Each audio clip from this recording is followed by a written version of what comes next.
우리는 역사상 가장 중요한 시점을 지나고 있습니다. 하나님께서는 하나님의 일을 하시기 전에 사람을 준비시키셨음을 우리가 알고 있습니다. 하나님 말씀은 마지막 때에 대추수, 대부흥의 때가 있다고 분명히 예언하고 있습니다. 아멘. 하나님의 말씀이 그대로 성취될 것을 믿습니다. 예레미야 눈물은 잠자는 교회와 영혼을 깨우기 위해 노력하고 있습니다. 이 가슴 뛰는 일에 함께 하길 원하시는 분은 카카오 채널로 연락 주시기 바랍니다. 당신은 위대한 하나님의 사람입니다.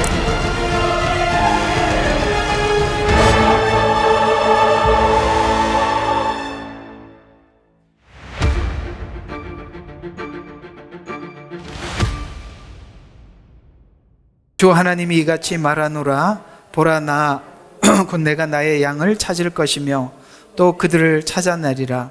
목자가 흩어져 있는 자기 양들 가운데 있는 날에 그가 자기 양무리를 찾아냄같이 나도 내 양을 찾아내고 그 양들이 흐리고 어두운 날에 흩어졌던 모든 곳에서 우리를 구해내리라. 내가 그들을 그들 백성으로부터 데려나오고 나라들로부터 그들을 모아서 그들을 본토로 데려와서 강가에 있는 이스라엘 산들 위에서와 그 나라의 사람들이 사는 모든 곳에서 그들을 먹이리라. 내가 그들을 좋은 꼴로 먹이고 그들의 우리는 이스라엘의 높은 산들 위에 있으리니 그들은 거기 좋은 우리를 누울 것이며 그들은 이스라엘 산들 위에서 기름진 꼴을 먹으리라. 내가 양무리의 꼴을 먹을 것이요 내가 그들을 눕게 하리라. 주 하나님의 말하노라. 내가 잃어버린 자를 찾을 것이요 쫓겨났던 자를 다시 데려오고 상한 자를 싸매주며 병든 자를 강건케 해주리라. 그러나 나는 살찌고 강한 자를 멸할 것이며 심판으로 그들을 먹이리라. 아멘.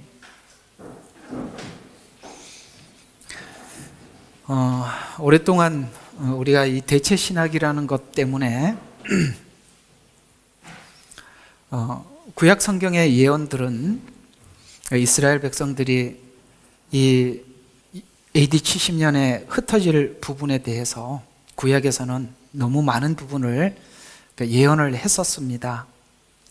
AD 70년에 흩어질 것을 말씀하셨고, 또 우리가 이제 중세 때 이제 종교 개혁이 일어나고 또 한동안 성경을 해석하시는 주석가들이 이것을 이스라엘에게 말씀하신 이 알리야 운동, 그러니까 이스라엘과 연관된 알리야라는 사실을 확인을 못했죠. 왜냐하면 이스라엘은 회복이 안 됐었으니까. 그때는 회복은 안 됐지만은 말씀이니까 분명히 흩어졌던 이스라엘 백성들을 본토로 데려오고라는 말씀들이 굉장히 많단 말이에요. 여기만 있는 게 아니라 수도 없이 이런 약속을 해왔었어요. 그러나 주석을 쓸 당시는 그들이 이스라엘이 회복되지 않은 상태니까 약속은 있고 사실을 눈으로 보지 못하다 보니까 하나님의 말씀대로 이루어진다는 것을 믿는 주석가들은 알리야에 대해서 주석을 썼고, 그렇지 못한 사람들은 쓰지 못했어요. 왜냐하면 회복이 안 됐잖아요. 눈으로 보지 못했으니까. 또 주석도 믿음이 있어야 쓰는 거지, 눈으로 본 대로 쓰면 이렇게 해석을 못하죠. 그래서 사실 대체 신학으로 인해서 이런 성경들이 닫혀 있어요. 사실 알리야를 모르고 마지막 때 이스라엘 백성들이 돌아와서 이 7년이라는 시간 안에 회복이 일어날 것이라는 얘기가 사실은 구약 예언의 주류예요. 주류, 가장 중심에 있다 이 말입니다. 그러니까 이게 중심에 있는데 이걸 모르니까 구약 성경은 자연스럽게 닫힐 수밖에 없어요. 이런 이야기들은 도대체 손을 댈 수가 없는 이야기가 되는 거예요. 그런데 지금 이 시대, 지금 우리가 살아가고 있는 이 시점에서 봤을 때 분명히 이 알리야 운동은 예언되었고 실제 이스라엘은 돌아왔고, 지금 알리야 운동을 위해서 전 세계 반유대주의가 성행하게 되고, 특별히 미국에 있는 유대인들은 다시 이스라엘로 돌아가기가 굉장히 어려운 것은 그 유대인들, 그러니까 미국의 모든 대부분 그 중요한 기업이나 금융은 유대인들이 잡고 있는 거 아시죠? 그들이 지금 이스라엘로 돌아간다는 것은 굉장한 결정이에요. 모든 것을 내려놓고 돌아가야 되는, 모든 삶의 터전을 내려놓고 가야 할 만큼 그 어려운 결정일 수 있어요. 그럼에도 불구하고 돌아갈 수밖에 없도록 이 전 세계가 지금 현재 반유대주의가 횡행하고 있다는 것입니다. 이런 걸 보면 하나님께서는 이스라엘 백성들을 본토로 돌아가겠다라고 수도 없이 구약에 약속을 했는데 안 돌아가니까 이런 일이 일어날. 그래서 여러분 1차 세계대전과 2차 세계대전을 어떤 시각으로 보느냐에 따라 다르지만 우리 그리스도인들의 눈으로 봤을 때 1차, 2차 세계대전은 이스라엘이 자기 땅으로 돌아갈 수 있는 약속을 받아내는 전쟁이었다는 것을 알 수 있습니다. 그러면 이 세계에 있는 모든 대전조차도 이 알리야와 연관이 있고 지금 일어나고 있는 전쟁들도 알리야와 연관이 있다면 이건 분명히 하나님께서 이 7년을 준비하고 있는 과정 앞에 있는 것이고 이것은 우리가 무엇을 보아도 우리가 그 상황이 우리 앞에 진입하고 있다는 것입니다. 알리야, 두 번째 제3성전 건축, 이런 부분들은 성경에 예언된 우리가 부인할 수 없는 예언들이거든요. 그러니까 이런 일들이 실제 우리 눈으로 보고 있으면서 제가 이제 아까 과거에 주석을 썼던 사람들은 못 봤으니까 그렇게 하는 거 이해한다고 치자 하더라도 지금 이 상황이 분명하게 예언대로 흘러가고 있고 예언이 지금 우리 눈에 보일 만큼 성취되고 있는 이 형편 속에서도 이것에 대해서 부인하거나 그걸 믿지 않는다면 사실은 그는 성경을 믿지 않는 것입니다. 지금조차도 이 상황을 보고도 아니다라고 주장을 하면 그는 우리가 보고 있는 성경과 그가 보고 있는 성경 자체가 다른 것인데 왜 그러면 이런 상황이 왔는데도 사람들은 이걸 보고 설명을 못하느냐? 대체신학에 빠져서 그렇단 말이에요. 이 대체신학이 심각한 거거든요. 대체신학이 뭐라고요? 이스라엘을 교회로 대체한 것이라고 말씀을 드렸죠. 이 대체신학에 관해서는 토요 성경 공부 때 한 4시간 반이라는 많은 긴 시간을 거쳐서 오직 이 주제로 여러분들과 함께 나누었으니까 더 이상은 여러분들에게 말씀을 드리지 않겠습니다. 오늘 여기 보면 지금 에스겔이 예언한 대상은 누굽니까? 지금 이스라엘 백성들이죠. 에스겔이 직업이 뭐라고 그랬죠? 제사장입니다. 제사장이다 보니까 평생 이스라엘 백성들을 어떻게 하든지 하나님 앞에 이렇게 브릿지, 다리 역할을 하는 것이 이 에스겔이 가지고 있는 부담이고 사명이겠죠? 그렇다 보니까 하나님, 이 백성들이 언제 하나님을 만납니까? 이것이 에스겔에게는 가장 깊은 숙제였고 하나님 앞에 묻는 물음이었습니다.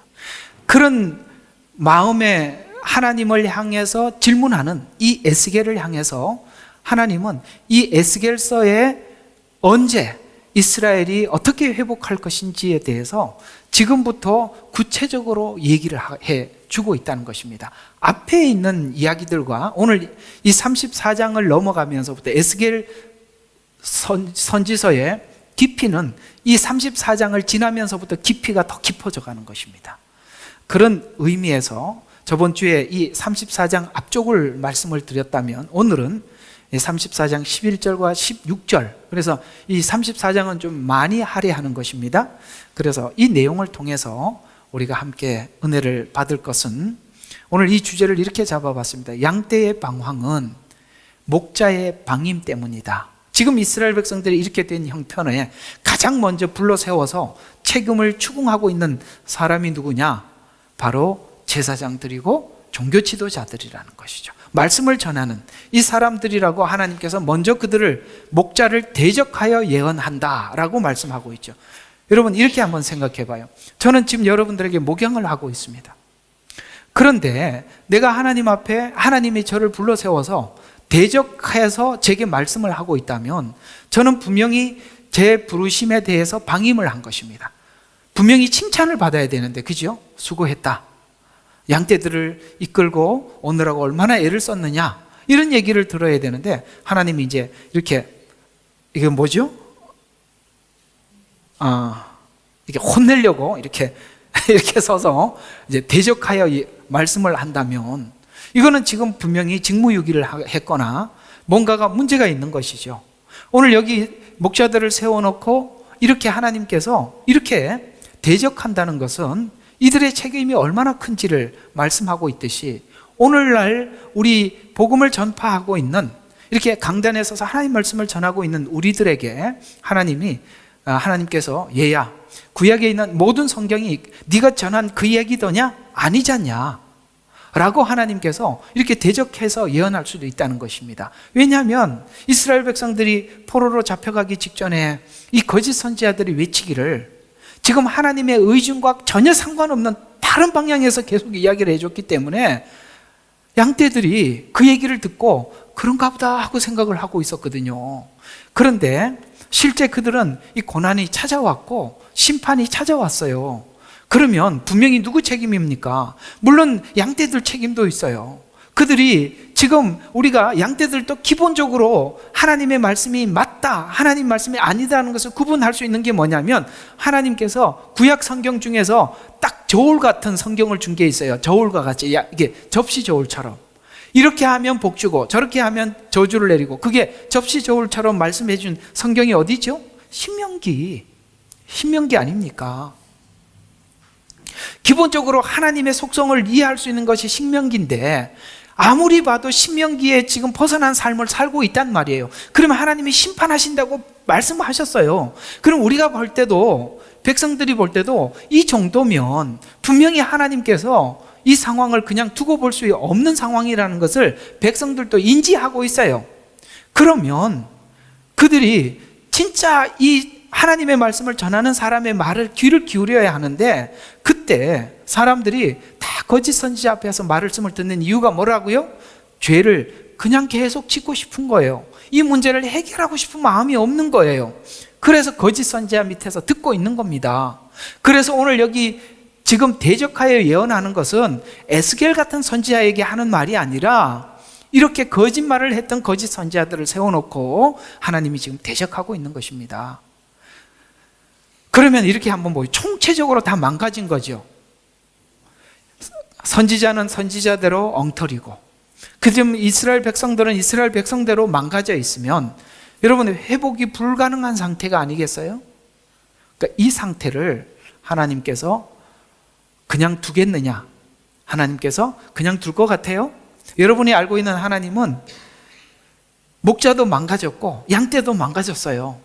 그럼 하나님 그냥 내버려 둘 것 같습니까? 하나님 속성상 안 내버려 두는 이유는 딱 한 가지에 의존할 수밖에 없는 것이 뭐냐면 하나님의 약속. 그래서요, 이걸 아셔야 돼요. 저와 여러분의 믿음의 중심에는 뭐가 있냐면, 내가 잘한 것도 없고 아무것도, 우리는 내세울 게 아무것도 없어요. 딱 한 가지 우리가 하나님께 기댈 수 있는 것은 하나밖에 없어요. 뭐냐? 하나님의 언약이에요. 그거 외에는 우리가 아무것도 기대할 것이 없다는 거예요. 그러니까 다 망가졌어요. 그러니까 약속 하나 믿고 가는 겁니다. 아시겠어요? 예수님 마지막에 성찬식 때 약속하셨죠. 이것은 내 피다, 이것은 내 살이다, 이것을 먹는 자는 영생하리라. 이거 약속 하나, 이 외에는 아무것도 의존할 것이 없는 이 상태에서 하나님은 쭉 사건을 진행하고 역사를 주관하고 계시지만, 오늘 우리가 에스겔서 34장 11절과 16절에서 우리가 얻는 교훈들은, 바로 양떼들이 방황하는 이유는 바로 이 목자가 방임하기 때문이다라는 이 내용을 우리가 함께 생각을 하면서 오늘 이 내용에 함께 은혜가 되는 시간이 되셨으면 좋겠습니다. 오늘 이 중심 주제는 이런 이야기, 양떼의 행복과 수준은 누구에게 달려있다? 어쩔 수 없어요. 저번 주에 말씀드렸죠. 양은 양이라고. 양이 목자가 될 수가 없고, 양은 사실 왜 성경을 성도들을 양떼라고 이야기하느냐면, 양은요, 저번 주에 말씀드린 것처럼 양은 공격할 수 있는 수단이 아무것도 없어요. 그래서요, 양이 가장 발전한 게 뭐냐면 귀예요. 귀밖에 없어요. 눈이 너무 어두워. 앞에 절벽이 있어도 모르고, 앞에 막 절벽이 있으니까 양떼들이, 앞에 있는 양떼들이 절벽에서 막 떨어질 거 아니에요. 그러면 이제 뒤에 있는 거 따라가던 양떼가 안 보이니까 앞에 막 떨어져도 잘 몰라요. 그냥 따라가요. 그러면 앞에 절벽이니까 막 안 밀리려고 막 버틸 거 아니에요. 그럼 뒤에 있는 양떼들이 막 밀어 제껴. 다 떨어질 때까지 미른다니까요. 그만큼 눈이 안 보여. 그래서 양떼들은 항상 불안해요. 그래서 언제 안심을 느끼느냐면 자기 목동의 음성이 들리면 안심이 되는 거예요. 왜? 이런 어떤 생각을 하냐면 자기는 자기 스스로 보호를 할 수 없으니까 나를 보호하는 목자가 내 옆에 있다는 것으로 안심을 얻는 거예요. 이해가 가시죠? 우리 주님이 우리 곁에 계신다는 거, 항상 우리에게 음성을 들려주고 있다는 것으로 여러분들은 가장 안심이 되는 거예요.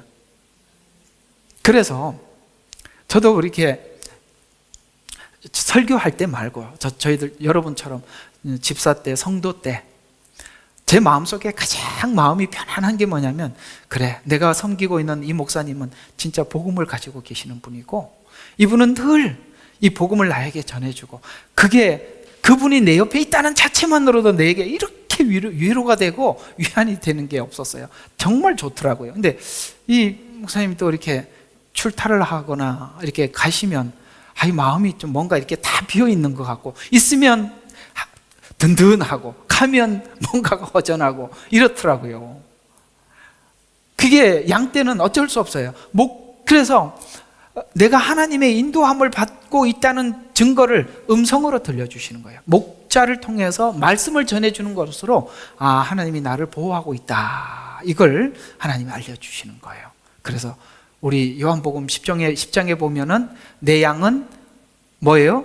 목자의 음성을 듣고 아느니라, 이렇게 말씀하고 있는 것입니다. 그래서 양떼의 행복과 수준은 목자에게 달려있고, 또 목자의 수준은 목자장인 예수님과 관계에서 나온답니다. 그러니까 이렇죠. 목자장인 그분에게 계속 그 관계 속에서 말씀을 받고 그 꼴을 여러분들에게 나누어 주죠. 오늘 여기 이제 34장에는 꼴 이야기가 나와요. 그렇죠. 쭉 보세요. 꼴 이야기가 나오거든요. 그래서 내가 너에게 준 꼴을, 목자장에게 하는 말이에요. 내가 너에게 준 꼴을 밟아서 양떼에게 먹이느냐? 이 무슨 말이죠? 왜 주님이 주신 말씀을 자기가 밟아서 주죠? 자기 마음대로 믹싱하는 거예요. 자기 마음대로 전하는 거예요. 이걸 보고 하나님께서 이 목자들에게 지금 대적하고 있는 거예요. 내가 너에게 준 말을 그대로 양떼에게 주면 그 양떼들이 그걸 먹고 살이 찌고 그럴 텐데, 그래서 이 목자의 심판은 어떻게 받는지 한번 볼까요? 이렇게 받는데요. 우리 34장 한번 보세요. 어디쯤 나오느냐면, 자, 17절. 자, 너희로 말하자면 내 약물이야. 주 하나님이 이같이 말하노라. 보라, 내가 송아지와 송아지 사이에서, 순양과 순염소 사이에서 심판하리라. 뭘로 심판을 하는데, 어떻게 심판을 하느냐면 20절 보세요. 그러므로 주 하나님이 그들에게 이같이 말하노라.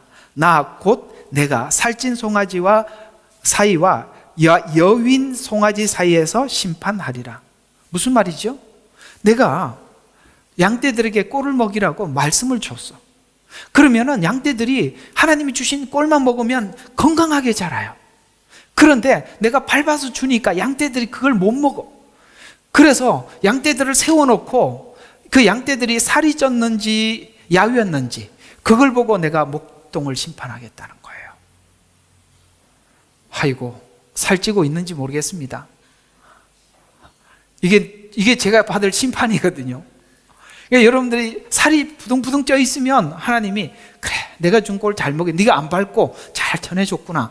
근데 다 야위어 있고 그냥 비실비실하면 그게 심판이라는 거예요. 무서운 이야기죠? 밟으면 안 돼요. 그 얘기입니다. 그래서 목자의 수준은 목자장인 예수님과의 관계 속에서 나와요. 사랑이라는 관계에서 참 목자, 참 양떼가 서로, 목동은 하나님 계속 말씀을 주셔서 행복하고, 여러분들은 말씀을 받아서 행복하고, 예배는 그렇게 축제가 축제. 말씀이 축제예요. 이런 일들이 예배에 올 때마다 있어야 하고 충만해야 되는 거예요. 어때요? 이게 이제 돼야 이 건강한 교회인데, 어쨌든 그런 교회가 건강한 교회라고 말하고 있습니다. 오늘 10절을 보면 악한 목자로부터 내가 내 양을 찾고, 이게 지금 아까 말씀드린 것처럼 목동도 문제고 양떼도 문제고 총체적인 난관이에요. 그런데 우리가 기댈 것은 딱 하나밖에 없다 그랬어요. 뭐죠? 약속. 이제 약속에 하나님 지금 약속을 이렇게 하고 있어요. 악한 목자로부터 내가 내 양을 찾고 찾아낼 것이다. 와, 이 얘기를 들으니까 양떼들은 어때? 안심이 되지 않아요? 하나님이 그렇게 약속을 하고 있어요. 나 찾아내고 말 거야 라고 하면서 참 목자상을 보여준 자가 다윗. 그래서 다윗과 같이 이렇게 다윗을 참 목자의 모형으로 이렇게 올려놓고 있어요. 다윗을 참 목자의 모형으로 올려놓으면서 왜 이렇게 설명을 하느냐면, 이스라엘 백성들은 다윗이 통치할 때 이스라엘이 가장 건강했고, 맞죠? 다윗이 통치할 때 우상 숭배가 일절 없었어요. 그리고 이 이스라엘 백성들은 그 다윗이 하나님 앞에 올바르게 삶으로 해서 모두가 마치 푸른 초장, 맑은 시냇물가에서 좋은 꼴을 먹고, 그 다음에 풍성한 깨끗한 물을 마심으로써 이 이스라엘이 가장 건강했단 말이에요. 이런 것처럼 이 다윗과 같은 목자인 예수님께서 오셔서 다시 한번 그 일을 재현하게 할 것이다, 재현할 것이다 라고 이야기를 하면서 양들의 한계는 목자가 누구인가에 달려있다는 거예요. 그런 차원에서 이번 주 금요일 날 여러분들에게 요한복음 10장을 말씀을 드린 것처럼 생각해 봐요.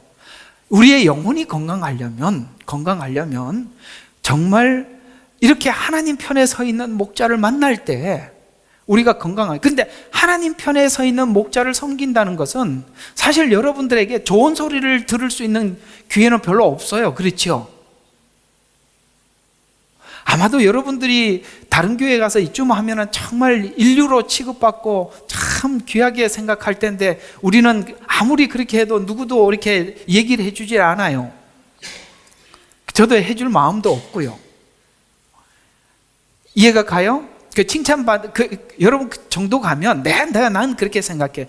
난 여러분들이 어느 교회 가도 참 진짜 하나 왔구나, 혹시 신천지에서 왔나, 이런 생각이 들 정도로 왜 갑자기 이렇게 열심히 하지, 이런 생각이 들 정도로 여러분들은 정말 칭찬받을 만한 정말 귀한 성도님들 맞습니다만,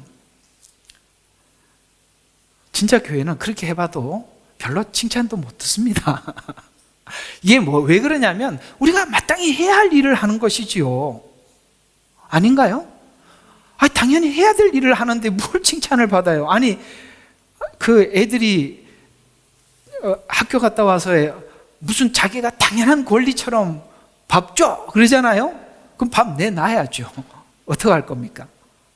못했어 그러면서 도리어 성질을 내죠. 밥 준비 안 해놨다고. 이해가 가시죠? 건강한 가정은 그런 거예요. 건강하지 못한 가정은 모두 다 조건적이에요. 내가 했으니까 대우를 받아야 되고 인정을 받아야 되고, 그런 겁니다. 건강하지 못한 가정.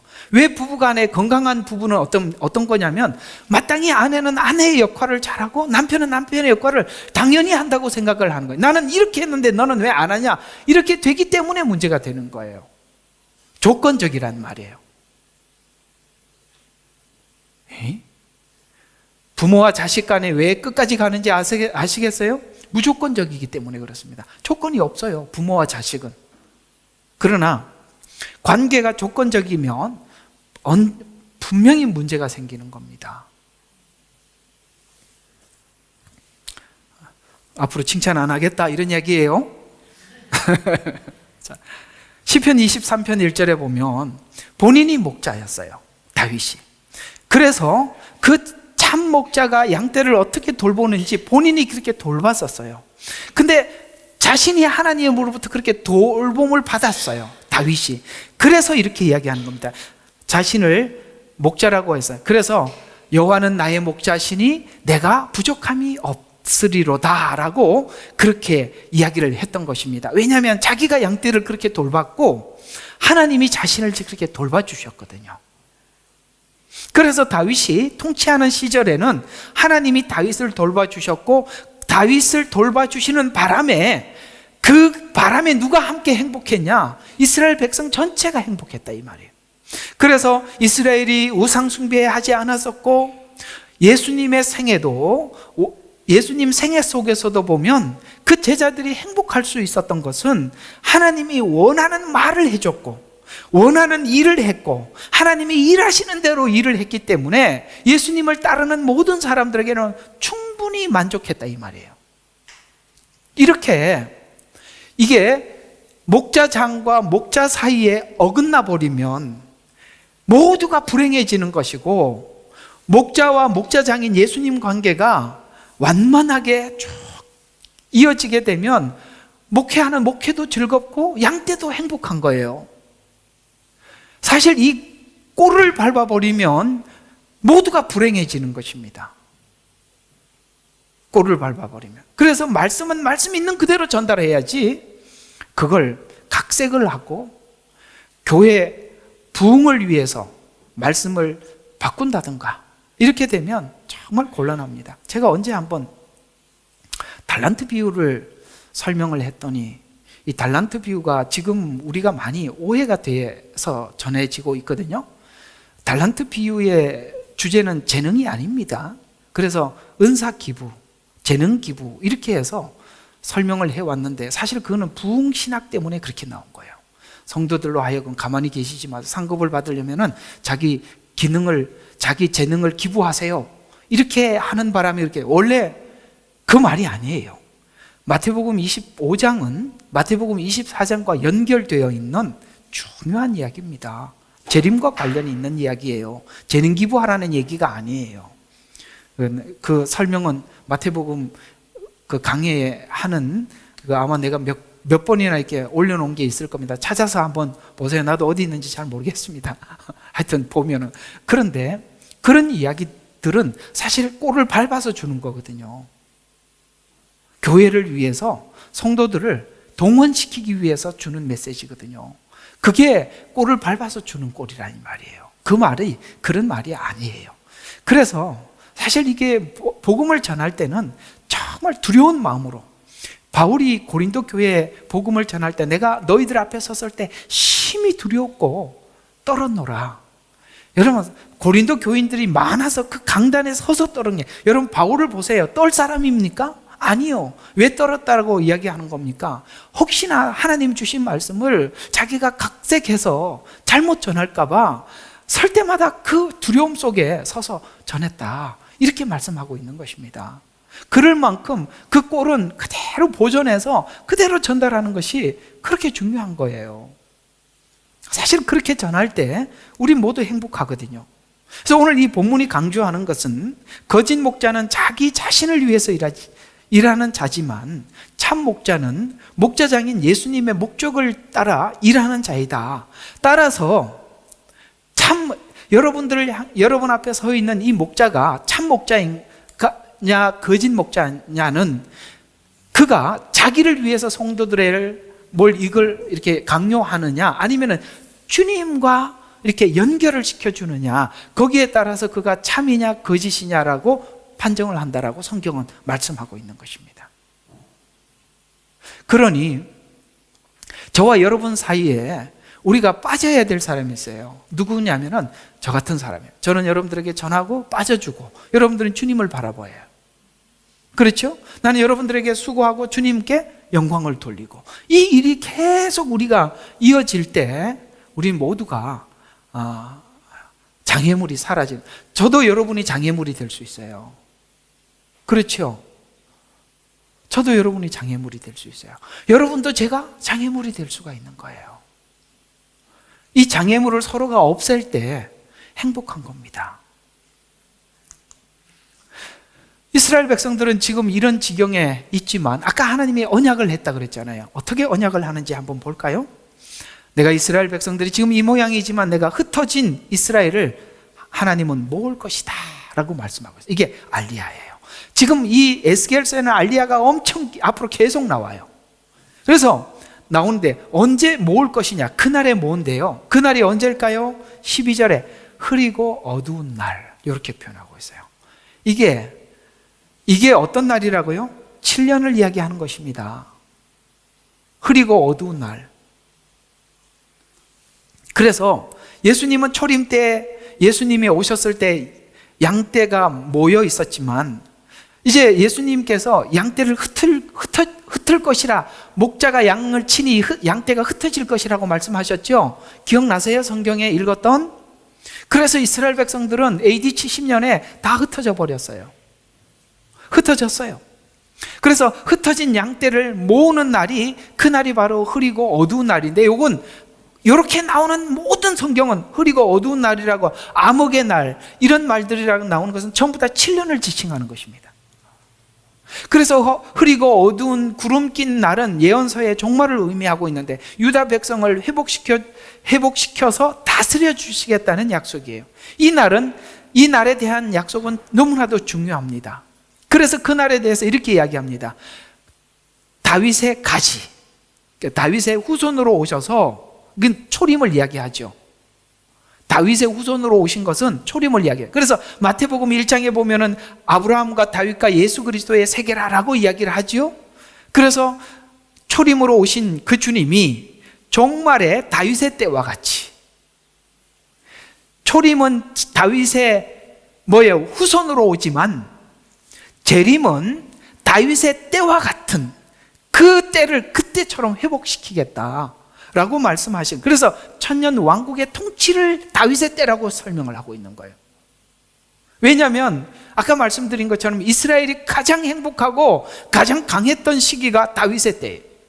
이런 때를, 천년 왕국이라는 이 시간을 통해서 예수님이 다윗의 후손으로 오신 그분이 재림 때 다시 와서 천년 왕국을 다스림으로써, 아까 우리 찬양 불렀던 거, 여호와의 영광을 인정하는 것이 온 세상 가득하리라는 이 내용은 천년 왕국 때를 이야기하는 것입니다. 시간을 잘 보고 이해를 해야 돼요. 시간을 잘 보고. 에스겔서에 보면 성전 문지방에서 물이 흘러내려오는 이 성전은 천년 왕국 때 성전을 이야기하는 것입니다. 이거를 지금 시점에다가 자꾸 갖다 옮겨놓고 설명을 하니까, 성전 문지방에서 말씀이 흘러나와서 동서남북으로 흘러서 모두가 회복을 해야 되는데 교회에서 아무리 설교를 해도 회복이 안 돼. 왜? 성전에서 물이 흘러나오질 않는데 어떻게 회복이 되겠어요?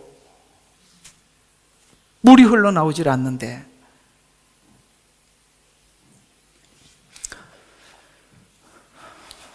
좀 속상해서 빗대어서 하는 말이에요. 틀린 말은 아니지만 본질상 그건 천년 왕국을 이야기한다 이 말이에요. 그래서 에스겔서 34장 23절과 24절에 보면, 그러므로 내가 내 양무리를 구해내서, 자꾸 그러잖아요. 누가 한다고요? 이 일을 내가 한다. 그리고 누구 양무리다? 내 양무리. 이게 참 중요한 이야기들이에요. 주어가 누구예요? 내 양이란 말이에요. 기본적으로 이 목회하는 우리들은 여러분들을 하나님의 양이라고 봐야 되는 거예요. 이게 굉장히 중요한 시각이에요. 그리고 그걸 누가 한다고요? 내가 한단 말이에요. 그러면서 양무리를 구해내서 그들로 다시는 약탈물이 되지 않게 하리니, 그러면 내가 송아지와 송아지 사이에서 심판하리라. 한 목자를 그들 위에 세우면 그가 그들을 먹이리니 그가 곧 나의 종 다윗이라. 그가 그들을 먹일 것이요 그가 그들의 목자가 되리라. 다윗이라고 이야기하고 있는데, 다윗이 아까 예언을 할 때는 뭐라고 했습니까? 다윗의 후손 예수 그리스도. 그래서 지금 다윗하고 언약을 하고 있죠. 언약 당사자는 누구예요? 다윗. 당사자가 다윗이니까 다윗의 후손으로 온 누구예요? 예수 그리스도. 그래서 지금 이 다윗, 곧 나의 종 다윗이라고 말하고 있는데, 그 다윗이 뭐예요? 그들의 목자가 되리라고 했는데, 그러면은 천년 왕국의 다윗이 목자가 된다는 얘기예요? 예수님이 목자가 된다는 거예요? 다윗의 후손으로 온 예수니까 예수님이 목자. 이해가 가요? 이렇게 된다는 이야기예요. 다윗이 다시 출현한다는 이야기가 아니라. 근데 왜 이렇게 설명을 했을까요? 제가 어제 토요 성경 공부 시간에 잠깐 말씀을 드렸잖아요. 하나님께서는 하나님의 말을 사람의 입을 통해서 전달함으로써 우리가 알아들을 수 있도록, 만약에 이 다윗의 통치를 그들이 경험을, 이스라엘 백성들은 다윗의 통치를 경험을 했었단 말이에요. 그 당시가 얼마나 행복하고 즐거웠는지 안단 말이에요. 그래서 이들이 다윗의 통치라고 말을 하는 순간 그들은 알아듣죠. 아, 우리 모든 것이 회복될 날이 오는구나. 그래서 예수님이 이 땅에 오실 때 마지막 때는 뭘 가지고 오시느냐? 정사를 메었고 기묘자라 모사라 전능하신 하나님이라 그 어깨는 정사를 메고 온대요. 정치로 온다는 거예요. 정치. 정사가 뭐예요? 권력을 가지고 온다는 거예요. 어떤 권력? 사단의 권세를 누르고 이 세상을 통치할 통치자로 오신다 이 말이에요. 그 약속이지 않습니까? 그래서 곧 나의 종 다윗이라 그가 그들을 먹일 것이요 그가 그들의 목자가 되리라. 종말에 내 양들을, 그래서 이걸 할 때 종말에 그 일을 하는데 아까 흐린 날 그린다고 그러잖아요. 흐린 날은 7년 전체예요. 그런데 그 7년이라는 시간이 들어가기 전에 무슨 일이 일어난다? 그 일을 위해서 종말에 내 양들을 본토로 데리고 가서, 이게 알리야잖아요. 그게 지금 이스라엘이 돌아가는 그 사건 자체가 7년이 임박했음을 우리 모두에게 알리는 거예요. 무화과 나무의 비유를 배우라. 잎사귀가 나고 꽃이 피면 여름이 가까운 줄 아나니. 이게 알리야지 않습니까? 그래서 먹이되 좋은 꼴을 먹여주실 것이다. 좋은 꼴은 무엇일까요? 지금까지 이스라엘 종교 지도자들이 줬던 꼴은 율법의 꼴이에요. 그런데 좋은 꼴이 뭘까요? 예수 그리스도예요. 생명의 떡인 예수. 그래서 예수 그리스도의 대속의 은혜의 복음을 열어주실 것이다. 지금은 그들이, 이스라엘이 지금 닫혀 있지만 마지막 때 활짝 열릴 것이다 라는 말씀을 하고 있는 것입니다.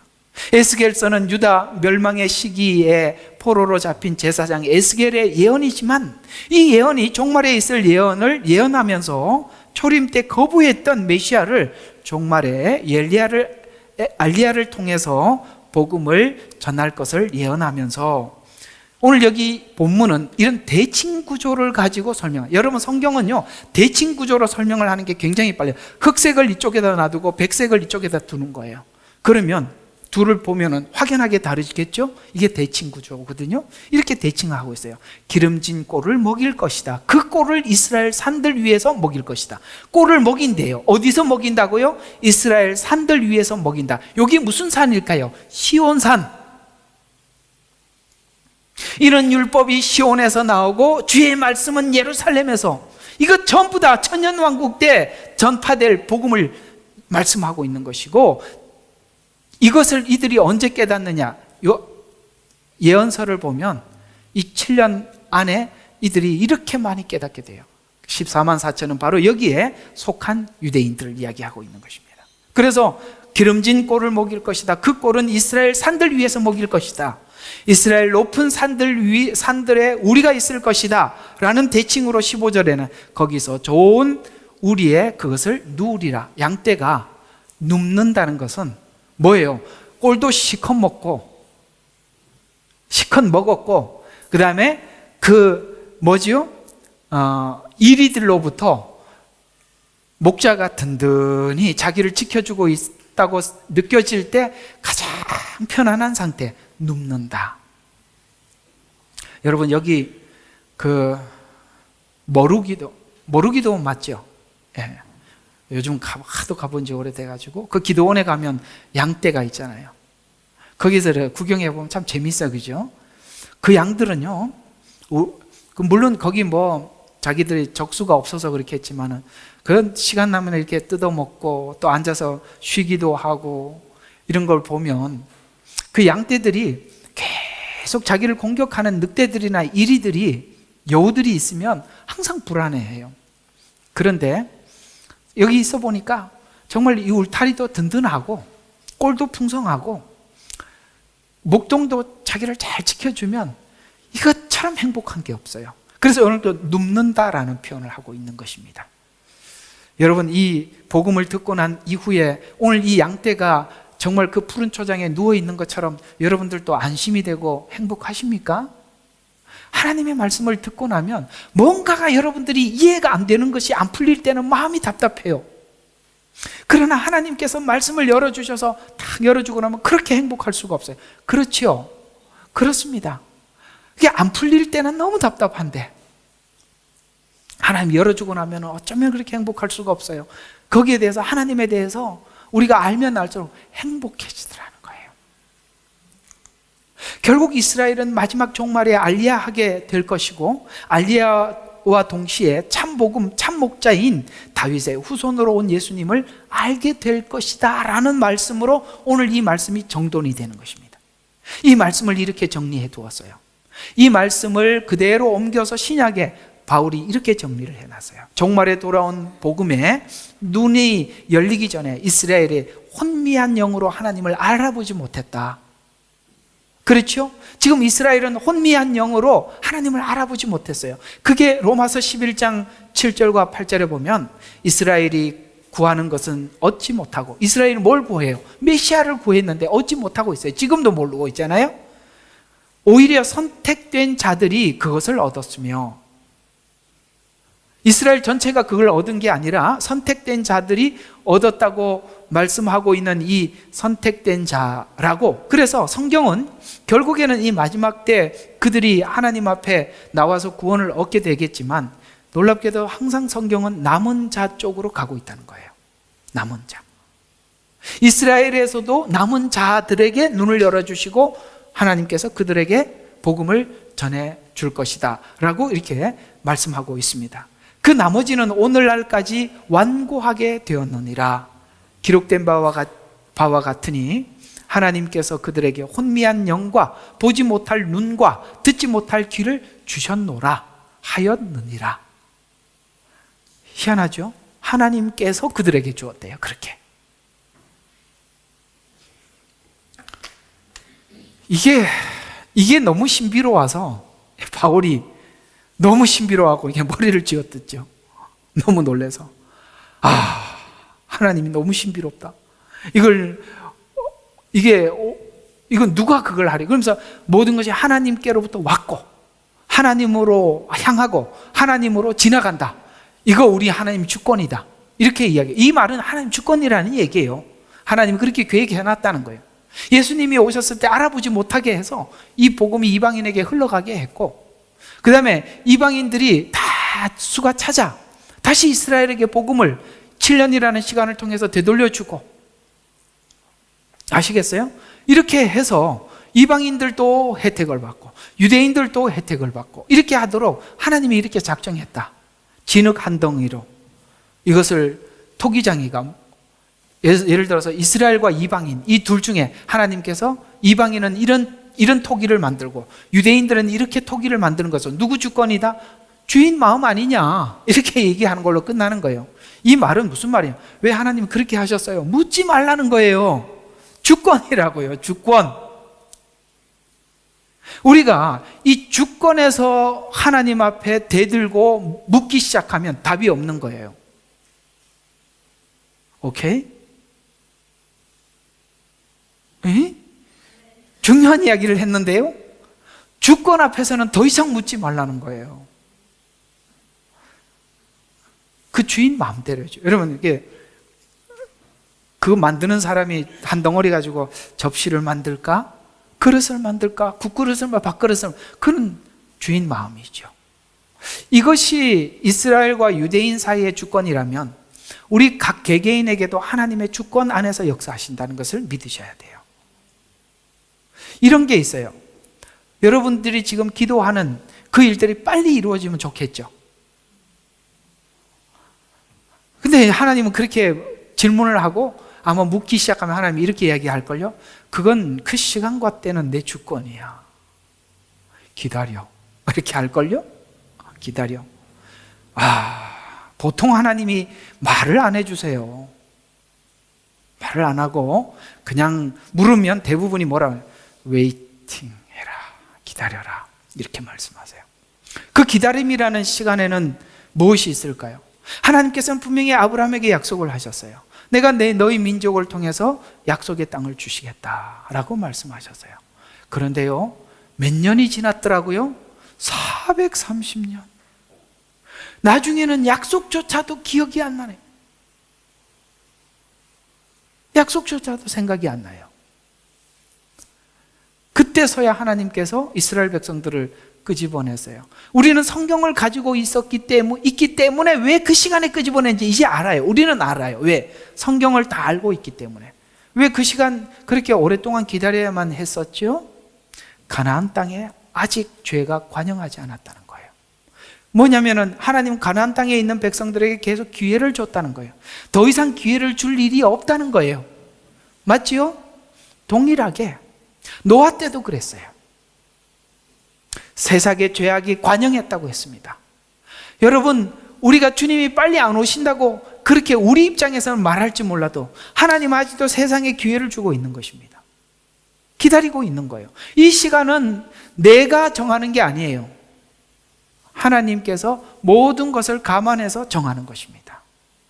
동일하게 여러분 가족 중에 한 사람 빨리 안 돌아오는 이유도 아직도 여러분 그 사람이 살아 있어서 여러분들을 더 괴롭혀야 되기 때문에 그러는 거예요. 아직도 우리 문제가 해결이 안 됐다 이 말이에요. 놀랍게도 여러분 상대가 빨리 돌아오는 것은 여러분이 여러분의 문제를 빨리 해결하는 것입니다. 그러면 하나님이 저쪽 문제를 저걸 가지고 우리를 더 이상 괴롭힐 이유가 없어요. 오케이? 언제 한번 저희 아버님에게 전화가 왔어요. 참 저를 힘들게 했던 분 중에 한 분이시기도 해요. 신앙생활에 정말 괴롭게 했던 분이. 어느 날 전화가 와서 울면서 잘못했다고 용서해달라고 저하고 사모님한테 용서를 구하는 거예요. 이게 웬일인가 싶었어요. 이게 무슨 일이 있었는지 궁금했어요. 어쨌든 어떤 목사님하고 한참 대화를 하고 하나님께서 저희 아버님 마음을 활짝 열어주셨어요. 그리고 사과를 하시더라고요. 우시면서 잘못했다, 미안하다, 뭐리면서 이렇게 이야기를 하시는데 전화를 끊고 하나님이 딱 알려주시더라고요. 뭐라고 얘기했냐? 참 이게 정말 귀한 거였어요. 너는 너의 아버지를 통해서 받을 훈련이 끝났다. 간단했어요. 대답이 얼마나 간단한지 몰라요. 끝나서 아버지가 돌아왔구나. 아시겠어요? 여러분 속썩이는 자식들요, 여러분 때문에 그렇게 하는 거예요. 여러분이 하나님 앞에 해결되고 나면 끝난다니까요. 하나님은 그렇게 시간을 조절하시는 거예요. 지금 해결해야 되는 건 내 생각이고요, 하나님이 정하는 거예요. 언제쯤 그게 해결이 되냐면 여러분들이 아직도 내 자식이 잘하면 내 마음이 행복하고 내 자식이 무너지면 하나님은 왜 그래요? 그러면은 저 멀었어요. 갈 길이 멀었다고요. 그것 때문에 춤추고 울고 불고 하고 앉아있으면 끝난 거라고. 아직도 차라 멀었다고. 왜? 우리는 하나님을 바라보는 게 아니라 내가 자신만 쳐다보고 있기 때문에 그러는 거예요. 그 훈련이 끝나고 나면 얘가 잘하든 못하든 상관이 없어요. 그냥 하나님 안에서 내가 마음을 정하고 갈 때 이쪽은 하나님 자연스럽게 해결하시는 거예요. 그걸 계속 두고 끌고 갈 것이냐, 해결하고 갈 것이냐는 그쪽에 달려있는 게 아니라 내게 달려있는 거야. 아셨죠? 명심하세요. 자, 이스라엘은 본토로 돌아와서 구름 낀 날, 이게 이제 7년이라고 말씀을 드렸어요. 그 복음의 눈이 열릴 것입니다. 이것이 하나님께서 계획하신 구원의 계획이다. 이들이 눈이 열릴 때 그들의 회개는 너무나도 엄청나서, 여러분 지금까지 하나님을 부인하고, 그러니까 여러분 바울이 돌아왔을 때 얼마나 대단했지요. 하나님 앞에. 왜 그게 그러니까 바울이 돌아와서 대단하게 회개했다는 증거가 뭐냐면 그가 살아가는 삶의 과정 속에서 그 엄청난 것을 이렇게 뿜어내잖아요. 한 번 회개한 것으로 끝난 게 아니라 그가 지난날 하나님, 예수님을 그렇게 핍박했던 것을 늘 생각을 하면서 그는 어찌하든지 하나님 앞에 이것 하나라도 만회해 보려고 몸부림치는 것이 회개가 삶으로 계속 이어졌던 거예요. 한 번 하고 딱 끝난 게 아니라 그 죄책감이 그렇게 가게 만든 거예요. 그래서 이 이스라엘은 회개는 너무나도 그 회개는 이스라엘뿐만 아니라 그들이 눈이 열릴 때 그들이 돌아올 뿐만 아니라 이 세상을 부요하게 만든대요. 그들의 회개는 온 세상을 부요하게 만든대요. 로마서 11장 11절에 보니까 그러면 내가 말하노니 그들의 실족함으로 넘어졌느냐? 넘어진 것이냐? 예를 들어서 지금 초림 때 예수님이 오셨을 때 그들의 눈과 귀가 막힌 것 때문에 이방인들에게 복음이 흘러서 오늘 이 교회가, 이방 교회가 이렇게 혜택을 받다면 이 말이에요. 그렇죠. 그 사람들이 우리에게, 이방인들에게 뭐 한 것도 없는데 이방인들이 이렇게 은혜를 받았다면 뭡니까? 결코 그럴 수 없는, 도리어 그들의 실족으로 구원이 이방인들에게 이르렀다. 이게 초림 때지요. 이는 그들로 하여금 식이 나게 하려 함이라. 그래서 그 복음을 받아서 우리가 하나님 앞에 양심의 변화를 가지고 하나님을 섬기는 모습을 보고 형식적으로 자기를 섬기는 자기들이 부끄럽게 만든단 말이에요. 이방인들이 해야 될 일은 그거라 이 말이에요. 그들을 식이 나게 만드는 거예요. 부끄럽게 만드는 거예요. 그런데 12절이 이렇게 풀어서 설명하고 있어요. 그들의 실족함이 세상의 부요함이 되었고, 그렇죠? 그들의 실족이 우리가 정말 부요해졌어요. 그런데 그들의 쇠퇴가 이방인의 부요함이 되었다면 쇠퇴하는데도 부요함이 되었어요. 그런데 충만하면 어떠하겠느냐? 한번 생각해 봐요. 여러분, 이렇게 쓰러지면서도 이렇게 풍성하게 은혜를 받았는데 그들이 세워질 때 무슨 일이 일어나겠습니까? 그걸 질문하고 있는 거예요. 충만하면 어떠하겠느냐? 정말의 유대인이 돌아올 때 초대교회를 뛰어넘는 부요함이, 구원이 일어날 것이다. 그래서 저는 이 7년을 환난 더하기 뭐라고요? 회복기라고 주장하는 거예요. 여기도 나오잖아요. 그들이 회복될 때 이방인들이 얼마나 부유해지겠느냐. 에스겔 예언과 로마서 11장 내용을 종합해 보면 이 요한계시록 7장이 정리가 되는 거예요. 요한계시록 7장이 뭐예요? 충만함이 부요함이 된다라는 이 말을 그대로 대입을 해보면, 여러분, 이스라엘이 14만 4천이라는 이렇게 많이 돌아오는 풍요로움이 없었어요. 그러나 24만 4천이 돌아오는 과정에 이방인이 돌아와서 셀 수 없는 무리가 하나님 앞에 돌아온다, 이렇게 말씀하고 있는 것입니다. 넘어지면서도 이렇게 우리가 받았다면 세워질 때 어느 정도겠느냐? 이렇게 묻고 있는 것입니다. 저는 우리가 이 복음이 예루살렘에서 출발을 해서 유럽을 지나고, 유럽을 지나서 미국으로, 미국을 지나서 한국으로, 한국을 지나서 중국으로, 중국을 지나서 지금 중동으로 들어가고 있는데, 이상하게 이 복음이 들어가서 지나가고 난 뒤에 다 무너졌어요. 그렇게 보이죠? 유럽은 술집이 되고, 미국 교회가 지금 또 엄청나게 빠르게 무너지고 있고, 한국 교회가 그러하고, 지금 중국 교회도 서는 것 갔다가도 정책적인 문제나 아니면 내부의 연약함으로 무너지기도 하고, 지금 중동에 엄청난 부흥이 있어요. 이 다 쓰러진 대로 그대로 둘까? 저는 아니라고 봅니다. 왜냐하면 이스라엘이 지금 그들이 일어설 때 이방인에게 얼마나 부유해지겠느냐라고 말씀하신 이 말씀대로 다시 한번 유대인들이 일어나는 이 시기에 다시 한번 교회가 부흥기를 맞이하게 될 거고 회복할 거라고 믿습니다. 왜? 제가 그랬잖아요. 다 무너지고 난 데는 하나만 남아있다고. 뭐죠? 약속. 약속 이외에는 아무것도 의존할 게 없다, 이거예요.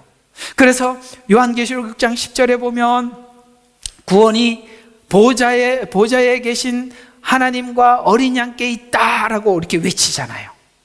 이것이 바로 좋은 꼴이라는 거예요. 지금 이스라엘 백성들은 구원이 하나님께 있다라고 생각하고 있어요. 아니요, 어린 양께 있다는 걸 모른다 이 말이에요. 이 두 가지가 다 구원이에요. 우리는 예수 그리스도를 통해서 하나님을 찾아가는 것이에요. 근데 그들은 예수 그리스도 없이 하나님을 찾고 있잖아요. 그래서 마지막 그들이 깨닫는 게 뭐라고요? 구원이 하나님과 어린 양께 있습니다라고 고백하는 것으로 회복이 일어날 것이다. 예수님을 보게 될 것이다. 그가 찌른 그를 볼 것이다. 찌른 그, 누가 찔렀어요? 로마 병정이 찔렀고 유대인들이 찔렀습니다. 그를 십자가에 못 박으라고 외쳤어요. 찌른 자들이 다 보게 될 것입니다. 이것이 바로 마지막 때 회복기라고 그렇게 말씀하고 있어요. 그 뒤를 따라 추수된 이방인들은 요한계시록 7장 9절과 14절 모든 족속, 백성, 언어 아무도 셀 수 없는 무리들이 뒤따라 나와 이 사람들이 누구며 어디서 왔느냐 당신이 나올 때 같이 나왔다 이 말이에요. 당신이 아시나이다. 이는 대환란에서 나온 환란 중에서 이렇게 된다 이 말이에요. 7년 동안에.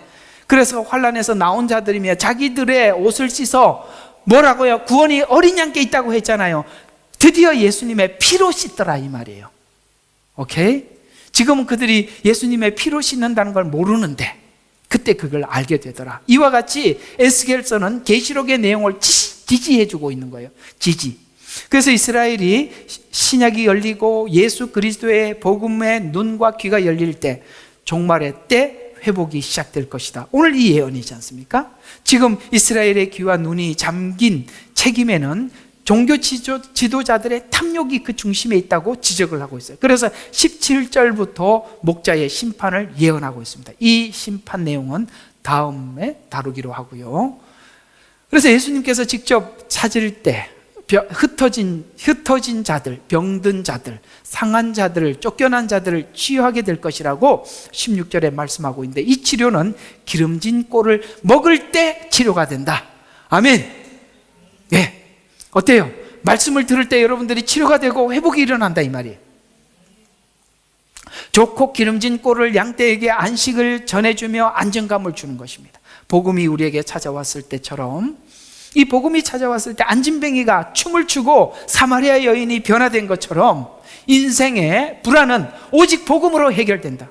그래서 세상 철학자들도 하는 말이 인간의 마음속에는 외로움이 있는데 그 외로움은 무엇으로도 채울 수 없다. 우리는 알죠. 그것이 영적인 공허함이라는 것을. 그건 정신적으로도 채울 수 있는 게 아니고 육체적인 쾌락으로도 채울 수 있는 게 아니에요. 그 외로움은 그렇게 해결될 수 있는 것이 아니라 주님이 들어올 때만이 모든 것이 깨끗해지는 겁니다. 그 공간. 그래서 이스라엘의 긴 고통은 언젠가 안식을 얻기 위한 준비 시간. 그래서 긴 고통의 시간을 주는 거예요. 지금도 그 눈이 감겨 있는 거예요. 여러분, 이 눈이 감겼다가 떠졌을 때 진짜 우리가 이럴 때 쓰지 않아야 될 말, 미치는 거예요. 예? 생각해봐요. 우리가 사망과 죄악의 깊고 깊은 어둠의 시간을 그야말로 보내고 왔을 때 그 빛은 말로 형언할 수가 없는 거예요. 오케이? 여러분, 우리가 늘 자유 속에 사니까 모르죠. 북한 사람들 여기다 갖다 놓고 자유라 그러면 이 자유를 이해하겠어요? 우리는 속박이라는 말을 모르죠. 속박을 별로 안 당하고 살았으니까. 아이고, 중국 살다가 한국에 오니까 6개월을 잠을 자더라고요. 그래서 저희 대표가 의사거든요. 우리가 추방돼서 나오니까 그런 말을 해줘요. 김 선생님, 장 선생님, 한 6개월 잠만 잘 거예요. 그냥 푹 주무세요. 그래서 왜요? 그랬더니 그게 하나의 증후군이래. 그래서 무슨 증후군이냐 그랬더니 이게 불안한 삶을 살았기 때문에 오면은 그게 그 안정감 때문에 지금까지 그게 쫙 긴장감이 풀어지면서 이렇게 잠만 올 거예요. 그러니까 무조건 잠자래. 그래서 진짜 잠만 오더라고요. 실컷 잤습니다. 6개월을. 네. 여러분, 우리는 몰라요. 자유 속에 있으면 그 긴장감이 뭔지. 언제 공안이 나타날지 모르고 언제 잡혀갈지 모르고 언제 박살날지 모르고 매일매일 오늘이 마지막이라고 생각하고 출근할 때 진짜 이게 참 사람 사는 건가 싶더라고요. 하여튼 그런 거예요. 자, 그 고통의 시간은 안식을 얻기 위해서 하는 준비시키는 포로기, 바벨론 포로 생활의 고단함, 나라를 잃어 지금 알리아가 되어서 이렇게 떠돌이 생활했던 긴 시간, 그 유대인들이 지금 겪는 거잖아요. 복음을 만난 후 이스라엘의 기쁨과 변화는 상상을 초월할 것입니다. 마치 둘째 아들이 집에 나갔다 돌아온 이 내용은 초림 때에는 이방인이 누렸던 기쁨이라면 재림 때는 이스라엘이 누릴 기쁨이 될 것입니다.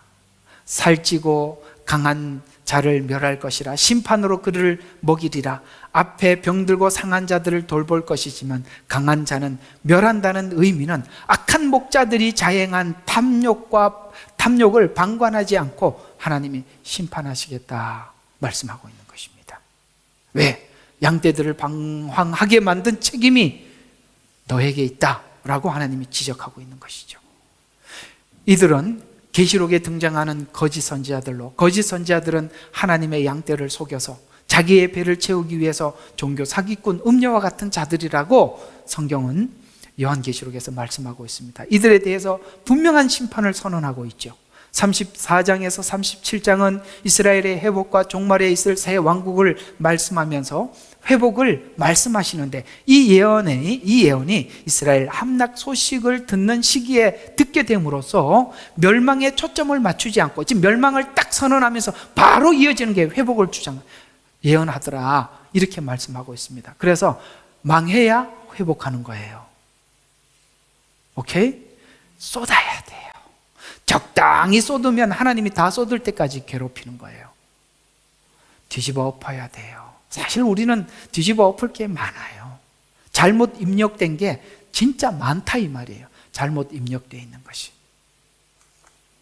양떼는 목자가 필요합니다. 그러나 목자가 사꾼이면 양떼는 불행해지죠. 지금 이스라엘 종교 지도자들은 외식과 불법의 지도자들입니다.